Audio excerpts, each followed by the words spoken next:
Hi friends, నా duty పర్పస్లో నేను రోజు బిజీగా ఉంటాను. బట్ కాకపోతే బాడీ ఫిట్నెస్ కోసం వీక్లీ 2-3 టైమ్స్ కానీ కంపల్సరీ వస్తాను. ఎందుకంటే మన హెల్త్ ఈజ్ ఇంపార్టెంట్ కాబట్టి. హాయ్ ఫ్రెండ్స్, ఈ ఏజ్లో కావాల్సింది నాకు హెల్త్.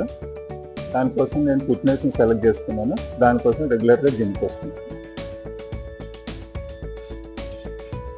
जिम ज्वाइन होकर मेरे को 1 मंथ हुआ है। पहले पूरा बॉडी अच्छा फ्लेक्सिबल नहीं, फीलिंग भी अच्छा नहीं, वो पूरा हाल से रहता है चलने को फिरने को। अभी 1 मंथ हो गया।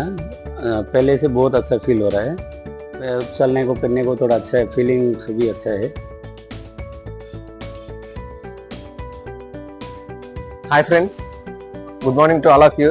ఈరోజు నేను చెప్పాలనుకుంటే ఏంటంటే, ఒక 6 months బ్యాక్ నేను జిమ్లో జాయిన్ అవ్వకముందు ఏదన్నా స్టెప్స్ ఎక్కాలన్నా, కొంచెం ఫాస్ట్ వాకింగ్ చేయాలన్నా కానీ చాలా అలసట, నీరసం వచ్చేసేది ఎమ్మటనే.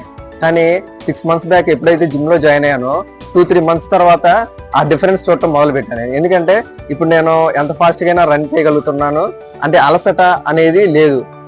డిఫరెన్సెస్ చూసిన తర్వాత నేను మా మిస్సెస్ను కూడా జిమ్లో జాయిన్ చేశాను. తను కూడా ఇప్పుడు చాలా హెల్దీగా, ఫిట్గా రెడీ అయింది. Hi friends, I met with accident in 2024. After that recovery, I joined in gym to regain my confidence. Now 2 years passed, now I am feeling very better. Hi friends, నా పేరు దుర్గారావు. నేను జిమ్కి రాకముందు ఆ ఫ్లెక్సిబిలిటీ లేదు, నా దగ్గర స్టమక్ ఉండేది. ఆ స్టమక్ కూడా ఇప్పుడు మొత్తం క్లియర్ అయిపోయింది, చాలా బాగుంది. మీరు కూడా చాలా మంది వచ్చి జిమ్లో జాయిన్ అవ్వండి.